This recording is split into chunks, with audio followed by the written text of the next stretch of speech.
Tere, minu nimi on Indrek Kivisalu ja 25 aastat olen olnud seotud toiduga, selle valmistamisega. Olen töötanud muuhulgas presidendi kantseleis, pakkunud seal riiklikele külalistele eestimaist toitu.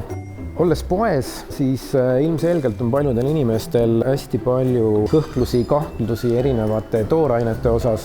Kas te valite poest maheda tooraine, valite poest eestimaise tooraine või hoopiski importtooraine? Kas seal on üldse mingisugust vahet teie tervise seisukohalt või siis toidu maitsvuse seisukohalt? Kas on mõistlik osta mingisuguse kindla etiketiga toodet, mõtlen siin just nimelt ökoloogilist, või ei ole seal nii suurt vahet. Ja vaatame koos, kas kulinaarses mõistes on erinevate päritoludel vahet. Teeme ka eksperimendi, kui hästi inimesed tunnevad ära mahedast toorainest valmistatud toidu versus eestimaisest toorainest valmistatud toidu versus välismaisest toorainest valmistatud toidu. Number 1, 2 ja 3. Ja on meil siis tatart, on meil õuna, tomatit, mustikat, siis vinigreena ja rukolat. Ehk siis üks neist on Eesti, üks neist on välismaine ja teine on siis, või kolmas on siis mahe. Roimere. Alustame ikka number 1. Seda tatart vaadates, mis on selline hägune ja pudrune, võiks öelda, et see on selline Eesti oma tatar. Omalt põllult tulnud, põllumehe tütar praegu räägib siin üks. Okei, väga tubli. Palun vabandust, isa. See paistab kõige ilusam nendest, ehk siis ma paneks siia mahe. Selle ma paneks siia ja Eesti paneks keskele. Nii.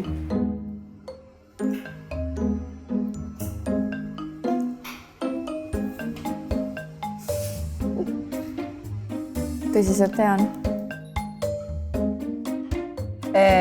Mahe, ma arvan, et siin ma olen kahe vahel, sest need mõlemad nagu tatra selline välimus tundub liiga hea, et olla võib-olla tõsi. Selle tatra pakuks, et see on pigem välismaine. Pigem nii, jah. Natuke hapukam, selline magusam. Sellel on küll konsistents hoopis teine. Aga kuna see tomat on hästi punane, siis võib-olla tegelikult me isegi vahetaks ära, võib-olla isegi niimoodi. Tatar on küll, kõik on nii eri maitsega. Esimene, teine on kõige maitsvamad. Kolmas tundub kõige nii-öelda mitte mahedam. Ma arvan, et kolmas on välismaa. No natukene nagu on Eesti tatar küll. Nii. Muide väga armastan tatart. Nii, aga puhastame kõigepealt ära sibulad. Alustame mitte eestimaisest, ehk siis Poola sibulast. Võtame siit sellise mitte eestimaise sibulakausi. Peipsi sibul on täpselt samamoodi hakitud. Nüüd on meil jäänud siis mahesertifikaadiga sibul. Näete, siin puhul on tegelikult selline mahesibul olnud hästi kuivanud ja see isegi selline leotus ei olnud hästi nagu läbi tulnud. Valmistame ette tomatid. Alustame siis Eesti sellisest kohalikust tomatist. Hästi head ja lõhnavad tegelikult, et selleks, et koorida ära tomatit, on meil vaja teha siis tomatile selline väike sisselõige, niisugune ristikujuline sisselõige. Vesi võiks keeda ikkagi nagu keeda, hästi kõvasti keeda ja uputan selle tomati siia lihtsalt sisse korraks ära. Imporditud tomatid on tihti sellised sordid, mis annavad hästi palju saagikust, et need on orienteeritud saagikusele ja teiseks, et nad peavad olema üsna tugevad. Teine oluline argument on küpsusaste, ehk siis millal nad on korjatud. Kui importtomatid tulevad kaugelt, siis nad korjatakse põhimõtteliselt tooret ära. Esiteks siis nad elavad selle transpordi aja üle ja teiseks nad on ka tugevamad, ehk nad on toored ja tugevad. Sellest lähtuvalt nüüd Eesti tomatid, nemad aga korjatakse ära suhteliselt küpses vaasis, sest transport on hästi väike ja ka sordid on päris erinevad, et esiteks meie kliimaga tahab natuke erinevaid sorte ja teiseks tihtipeale ei ole see just selline maksimaalne saagikus võib-olla niivõrd argument, vaid erinevad sordid ja erinevad maitsed. Kõige suuremad sellised maitsevahed tomatitel just tulenevadki eelkõige sordist ja teine asi siis küpsusastmest. Vahel see aastate vaheline varieeruvus on palju suurem kui nii-öelda sortide vaheline varieeruvus. Või import ja kodumaine võib olla vahel nii-öelda oluliselt väiksem mõjutegur kui see aastaaeg konkreetselt. Jah, et importtomat võib kindlasti olla maitsvam, et see on täiesti kindel, et kui te läheksite Itaaliasse reisile ja te sööksite seal õige nii-öelda küpsusastmed, võtaksite küpse tomati sealt varre otsast, siis ta oleks kindlasti väga maitsev. Aga probleem ongi selles, et need, mis siia tulevad kogu selle transpordiahelaga ja selle järelküpsetamisega võib-olla jällegi etüleeniga, mitte siis nii-öelda päikse käes, siis seegi mõjutab maitset niivõrd oluliselt, et need, mis üldjuhul poelettidena ei ole nii maitsvad. Kasvupinnase nii-öelda mõju ja see, kas ta on nüüd kunstlik kasvupinnas või nii-öelda päris muld, et see kindlasti mõjutab, aga küsimus ongi, et kas see kunstlik on nii-öelda välja töötatud selline, et ta annaks maksimaalse maitse, sest tegelikult need, kes sellise teadusuuringutega tegelevad, nemad kontrollivad ka nii-öelda nende tomatite maitset pärast pimekatsetega ja see kasvupinnas on nii-öelda ökoloogiliselt puhas, et seal ei ole kasutatud liigselt mingit väetise, mis pärast mõjutaksid meie keha, et siis sellisel juhul ei ole seal tegelikult suurt vahet. Koogindagi siit juba välja, mida ma siin täpselt vaatasin selle tomati puhul, näete, on see, et see tomati nahk nendest, see tomati koor siis täpsemalt, eks ole, nendest lõigetest hakkas tulema lahti, need lõiked nii-öelda arenesid edasi ja näete, ta tuleb siit juba päris niimoodi mõnusasti maha. Teha tomatifileed, lõikame lihtsalt tomati neljaks. Võtame mingisuguse kausikese siia, tõmbame lihtsalt näpuga need tomati seemnekojad välja siit seest. Mis puudutab nüüd nende 3 erineva variandi erinevust, tegelikkuses tundes lõhna, ausalt öeldes kõige paremini lõhnas eestimaine tomat. Võimalik, et tegu oli tegelikult siis elementaarselt siis sellega, et eestimaisel tomatil ainsana olid küljes tomati võrse otsad, mis tegelikult siis neis ju tekitavad sellise tomatile omase lõhna. Mis ütleme, välismaine tomat kui ka mahetomat tegelikult otseselt mingit lõhna väga enam ei omanud. Tomatite lõhna ja maitse väga suuresti määrab esiteks siis jällegi sort, sest need on väga suured vahed. Et eelkõige tihtipeale need sordid, mis on sellised suure tootlikkusega ja tugevaid tomateid annavad, need ei ole nii maitsvad tavaliselt, nii lõhna kui maitse seisukohalt. Neil on vähem erinevaid lõhnaühendeid, maitse on üsna ühekülgne ja tekstuur on ka selline tugev, sellepärast et ta peab transporti üle elama. Poola tomati koor ei taha üldse lõheneda. Ehk siis see aeg võrreldes eestimaisega on ta siin potis olnud juba ma arvan, 3 korda kauem. Ja nüüd õrnalt hakkab tekkima see hetk, et ta tõesti vist oleks mõistlik siit potist välja võtta. No näpu all mulle tundub, et nüüd see koor on natukene paksem, mis siit lahti tuleb. Et kas see nüüd on sellest pikemast, tõenäoliselt see on sellest pikemast kuumas vees olemisest. Võrdleme nii-öelda koort, siis siin on seda viljaliha nagu päris nüüd ohtralt siin veel peal, näete. Näete, ka tomati värv tegelikult on oluliselt erinev. Et eelmiste puhul oli tegu sellise, pigem ikkagi punase värviga, siis siin me läheme juba selliseks natukene selliseks roosakaks. Koore paksus on nüüd eelkõige seotud sordiga, sellepärast et kaugemalt imporditud tomatid tulevad suhteliselt kaugel ja nendel peab olema, need on valitud sellised sordid, millel oleks paksem koor, et ta elaks selle transpordi ilusti üle, sest nii kui tomatil saab koor kahjustada, nii see tomat hakkab riknema. Et see ongi valitud nagu meelega sellised sordid, millel on paksem koor. Nii, eestimaine mahetomat nüüd koorides eritab tegelikult suhteliselt niisugused võrreldes nüüd nii-öelda mitte maheda eestimaised tomatiga võib-olla grammikene paksema koore, aga tegelikkuses täiesti okeilt seda koore paksust, nii et midagi väga hullu ei ole. Värvi puhul ma ütleks, et ta jääb võib-olla grammikene alla siis eestimaisele mitte mahetomatile, pisut värvikam kui siis tänane Poola tomat. Ma saan aru, et maitseained on neil kõigil... Ja, et ma olen tegelikult üritanud panna pigem samamoodi maitseid, mitte selle lõpptulemuse järgi, vaid pigem sama palju. Ma arvan, et esimene on meil mahe. Ma tundus, et tatar on siin just tatra järgi ma nagu oleks aru saanud ja see õun oli juba hea. Teine on Eesti ja kolmas on meil välismaa. Oi, kui hea liha see on. Nii, ja see number 3. Ma proovin seda välismaa varianti. Nii. No maitseb küll nagu välismaal, sest välismaal on ju kõik palju parem. Nüüd on järgmine hetk, kus me teeme edasiarendus siis sellest sibulast, mis me ennem tükeldasime. Teeme sellise sibula ja õuna lisandi siis meie pearoa juurde. Eesti. Siis on siin meil mahe ja siis on meil nii-öelda välismaise märgistusega. Ja lähebki siis igas ühes vastava maaõli. Mahedale on siin veel panemata, paneme mahemärgistusega õli siia põhja. Esmaselt siis hautame ära selle sibula nendes potipõhjades sellises klaasjaks. Mahe oli meil siin.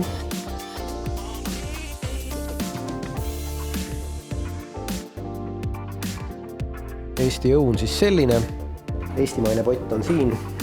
Lihtsalt suvaliselt tükeldan ära. Võtan siit edasi maheõuna. Maheõun tuleb meil täna Hollandist. Eemaldame täpselt samamoodi siit selle kleepeka. Tundub, et kleepekas on väga hea liimiga pandud. Huvitav, kas kleepeka liim on ka mahesertifikaadiga, tõenäoliselt peaks olema. Ja paneme ta siis meie mahepotti. Mahepott on meil see. Kui ma tegelikult ennist neid koorimata õunu nuusutasin, siis ausalt öeldes kõige parem nii-öelda õunalikum lõhn oli ikkagi sellisel Eesti päris õunal. Et kui me nüüd võrdleks Eestist pärit õunasorti ja sama sorti, mis on tulnud lõuna poolt, siis põhiline erinevus, mida mina oma katsete jooksul olen ka näinud, on antioksidantide sisaldus. Eestis kasvatatud õunad, kuna meil põhjamaine kliima on selline karm, siis nemad üldjuhul sisaldavad ka rohkem antioksidante. Ja antioksidandid on meie kehale kasulikud, sest nad pidurdavad vananemisprotsesse, nad ennetavad teatud haiguste riske ja näiteks tuntum antioksidant on C-vitamiin. Et tegelikult ei saa päris niimoodi öelda, et üks on nüüd parem kui teine näiteks vitamiinide või mineraalainete mõttes, sest selline hooajaline varieeruvus, sortide varieeruvus, see on kõik palju suurem kui selline import või eksport võrdlus. Et siin ei saa niimoodi üheselt vastata, et üks oleks selle võrra parem, aga julgeks nagu ikkagi kodumaist pigem soovitada. Hetkel, kui te vaatate värvuse vahet, on tõesti siis ka see, et selline maheõun on värvunud natukene kollakamaks, aga taas jällegi see võib olla erinevate sortide nii-öelda käitumine siis temperatuuri juures. Nagu me siin juba näeme, on tegelikult Eesti õunad, Eesti sibulad läinud suhteliselt pudiks. Samas, kui meil on maheõunad päris sellised kõvad tükid veel, ja samas, kui meil on väljamaised toorained ehk siis Poola sibul ja Hollandi õun ka veel suht-koht tükilised. Aga taas jällegi erinevad sordid, et võib-olla ei kiirustaks mingit hinnangut koheselt niimoodi andma. Ja et maheõuna nii-öelda mängutoomine muudabki olukorra nüüd veel keerulisemaks. Et kui nüüd võrrelda näiteks mahedat, ütleme jälle sama sorti maheõuna ja tavaõuna, siis sellist toitainelist erinevust, näiteks nagu me rääkisime antioksidantidest, mineraalainetest, et sellist ei saa nagu välja tuua, et sellised uuringud on väga palju tehtud, aga mahede puhul on peaargument see, et selline ongi pestitsiidijääkide sisaldus, nitraatide sisaldus, et see on rangemalt reglementeeritud, kontroll on nagu tihedam, et seal võib olla see kindlustunne, see tõenäosus, et ta sisaldab vähem, et ta ei sisaldada neid, on palju suurem mahede puhul kui tavatoote puhul. Aga see ei tähenda seda, et tavatoode neid sisaldab. Et see ei saa nagu, ei tasu nii-öelda seal pitserit peale panda, et tavatootes on palju pestitsiidijääke ja nitraate, vaid lihtsalt asi on tõenäosus, et mahedal on kontroll suurem ja tõenäosus, et tarbija saab seda, mis ta ootab, on nii-öelda olemas. Et jah, see, kui kiiresti jõuab nii-öelda õun tarbijani, on ka tihtipeale väga erinev. Et kodumaiste tootjate puhul on see tõenäosus, ta jõuab päris kiiresti just õiges küpsusastmes väga suur. Et üldiselt nad ikkagi püüavad oma saagi nii-öelda ära müüa, enne kui ta nii-öelda rikneb laos. Aga välismaa tootjad võivad tihtipeale hoida, kuna neil on hästi suured tellimused ja neil peavad olema nii-öelda varud pidevalt olemas, kuna sa ei tea, kuidas järgmine saagiaasta on, siis tihtipeale need õunad on nagu hoitud juba aasta aega ette. Et näiteks praegu ostes importõunu, see võib olla üldse eelmise aasta nii-öelda saagist, et need on laos lihtsalt erinevates tingimustes nii kaua hoitud, nad on säilitanud oma värskuse ja need võivad olla täiesti eelmise aasta saak, ehk siis selline tõenäosus, et ta on värske, on kodumaise tootja puhul palju parem. Või suhteliselt viimane komponent on meil täna siis tegelikult teha tatart. Maheda jaoks kasutame siis mahedat tatragruupi. Eestis on väga vähe tegelikult kasutuses siis juba röstitud tatar, pigem on meil toortatar, ehk siis ma röstisin vähekene ennem selle ära, et oleks enam-vähem võrreldav nii-öelda tavalise siis nii-öelda analoogidega, mida me siin täna katsetame. Välismaine tatar tuleb Venemaalt täna. Kuna pliidid ja mahud on kõik erinevad, siis esimesena hakkas siin nii-öelda selliseid keemismärke näitama see Venemaalt pärit tatar. Meie viimane eestimaine tahab ikka veel saada kuuma, aga nüüd õnneks hakkab siin ka midagi toimuma, nii et ma valan ka siia ilusasti siis selle kanatulengi peale. Välismaine mustikas, siis metsamustikast me räägime täna ja see tuleb meil siis õnneks või kahjuks Soomest.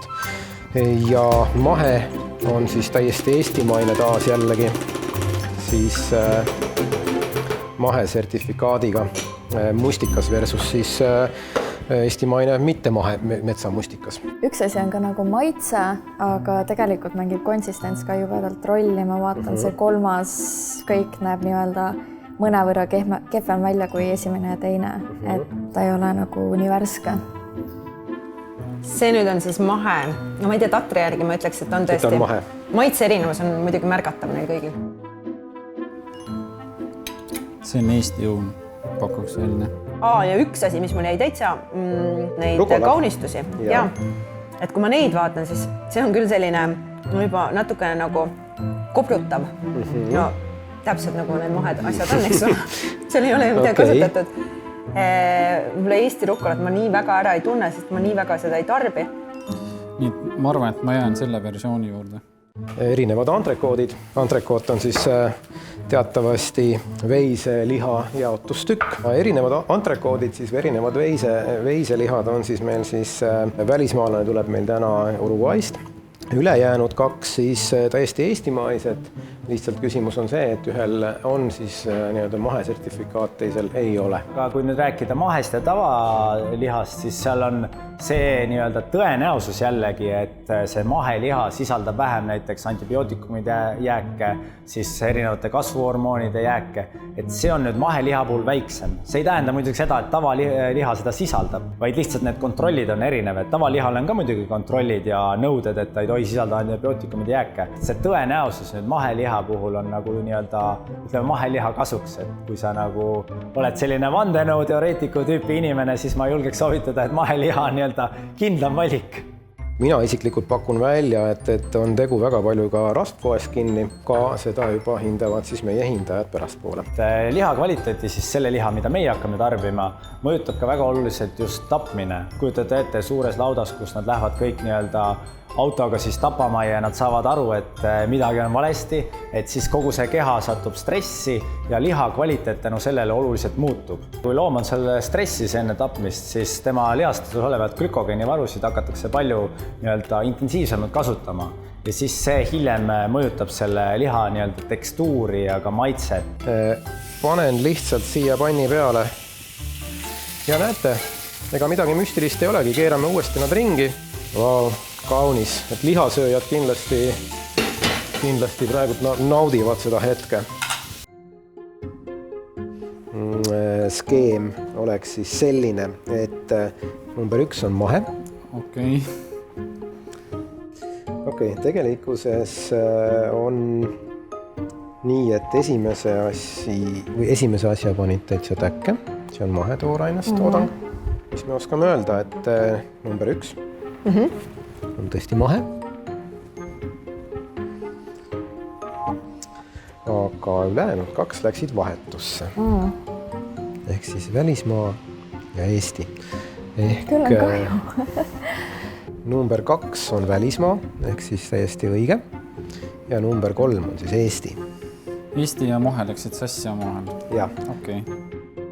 Esimene ja teine olid jube sarnased, aga tatar just tundus.